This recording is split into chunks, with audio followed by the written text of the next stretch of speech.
I recognize the member for St. John, Lancaster. Well, thank you, Mr. Speaker. And let's speak about shameful for just a moment. The Minister of Post-Secondary Education, Training and Labour has just stood for 15 minutes and regurgitated shameful comments. First of all, let's start with the fact that he knows it's the member from Portland Simons, but he continually stands in this House and disrespects a member who has been here for 18 years.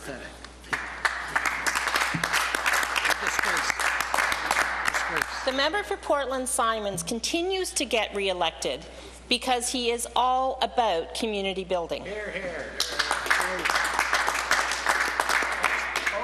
He doesn't stand in this, I guess, he doesn't stand in this House and he doesn't disrespect other members. And I think that that's a real shame from someone who himself has been elected in this House for a number of years. It's sad, and it's not even laughable. I'm totally disappointed. If I could stand here and list all of the accomplishments of the member from Portland Simons, I would, but I want to talk about Policy 409 today. And so I'm going to go back to it, Mr. Speaker. I've said this before, and I'll say it again. When you know better, you do better. And in this House, we exchange lots of ideas. And we're not asking the government to do anything revolutionary. We're talking about listening to communities. And one of the things about Policy 409, and in particular the way it's being used right now in St. John, is that it has some faults, and some faults that if we don't look at them and we don't have a conversation about that, there are going to be serious implications in many communities. This is the first time that Policy 409 has been used to look at an extensive 7-school amalgamation or closure. It's never been done before, not in the province. And so that situation in itself is unique. But let me say one other thing that's very unique to this area. Mr. Speaker, these 7 schools are in an area of St. John that have a combined child poverty rate of 44.5%. These aren't children whose parents can afford bus fare. These are children whose parents have to walk to the school. We have a poverty reduction strategy in St. John that includes engaging parents in their children's education, helping them understand that by lifting themselves up with education, along with their child, they can change their lot in life and they can have an impact into how their lives proceed. It's the only way of success, Mr. Speaker. If we, by engaging the parents with their children, we stand to make bigger successes. And for the Minister of Post-Secondary Education, Training and Labour and his colleagues to take an opportunity to talk about communities and turn it into personal attacks and disrespect is in itself an atrocity to this House. I've been here now only 6 years, going on 7. And I know or have been acquainted with almost every member here. And on a personal level, most of them want to do nothing but good here. And I have to believe that. And so they take an opportunity for a serious conversation, and they manipulate it into a travesty. Policy 409 gives us an opportunity to accomplish many things. Nobody knows how important the infrastructure of our schools is in St. John, but the members of St. John. We have the oldest infrastructures of schools in the province, and we know how important it is to make decisions. The families of these 7 schools understand how important it is to plan for our future, and all they're asking is to be a part of it. And the downside of Policy 409 is that it gives a district education council the opportunity to hold 3 meetings, say that's it, we did our job. And unfortunately, there's much more to it. You know, these 7 schools, the 7 communities, they have thoughts, and they want to know that those thoughts are listened to. So let me tell you what happens during Policy 409. The District Education Council holds a meeting, sends out an announcement that there's going to be a meeting, and they hold a meeting, and the district makes a presentation about the school, about the asset, the building, the infrastructure, necessary repairs, how many students go there, that kind of thing. And that's the first meeting. And the second meeting is for the community to come together and give their thoughts, impressions, concerns about the first meeting. And then the third meeting is when the District Education Council comes before the community and makes a decision. Do you know what's missing in there, Mr. Speaker? Dialogue, conversation, an exchange of ideas. It's a presentation, it's a decision.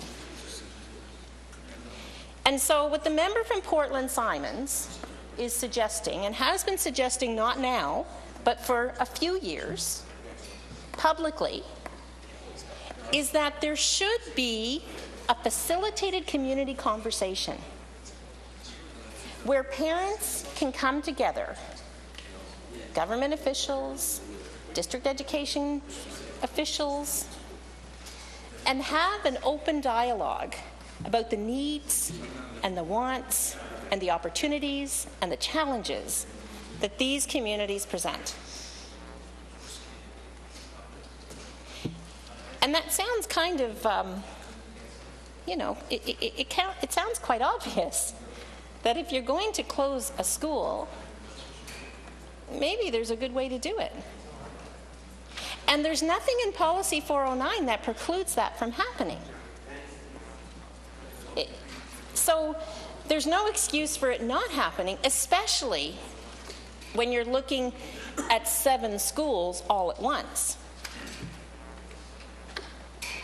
Because in the end, you know, sometimes the decisions are still made that don't really make sense, because we went through a Policy 409 just a couple of years ago, and the District Education Council chose to keep a school open that was barely 20 minutes away from another school. And that was hard to rationalize, because they closed a school that was an hour and 10 minutes away from its next school. So there's reasons why there's some discussion about Policy 409 within the community. And we look at a District Education Council that's trying to do their job, and who can fault them for wanting to find efficiencies and finding more money to invest back on the front lines of education? Absolutely nobody. But you would hope that they would choose a path that provides the best opportunity for great resolutions. You know, going back to St. John, we have an Ernst & Young report that talked about the guidelines they were given to put forward these recommendations.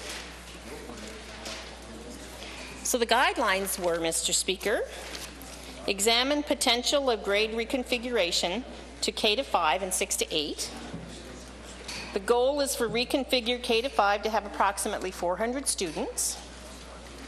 Vacate leased facilities if possible, St. John the Baptist King Edward and Hazen White St. Francis. Reconfigure to provide full middle school program. Provide spaces for early childhood facilities. Diverse group of students in each school, continued community partnerships. And schools require green space and sufficient parking for staff. Well, wouldn't it be wonderful if the guidelines said, consider the child poverty rate in these areas. Consider the outcomes that we want to achieve. Consider the impact on the community. But none of these things were asked of Ernst & Young. And so they prepared a report devoid of all of that information. And they didn't consider community or continued community partnerships. Because we know at one of the DEC meetings, they were asked, what about the 20 community partners who helped this school out? And the answer was, we hope they'll continue to be a part of it. Well, Mr. Speaker, hope is not a plan. And so without knowing that these community partners can go from a school of 130 or 140 students to 400 students, and these community partners, can they support it? We don't know that they will continue because they were never part of the consideration.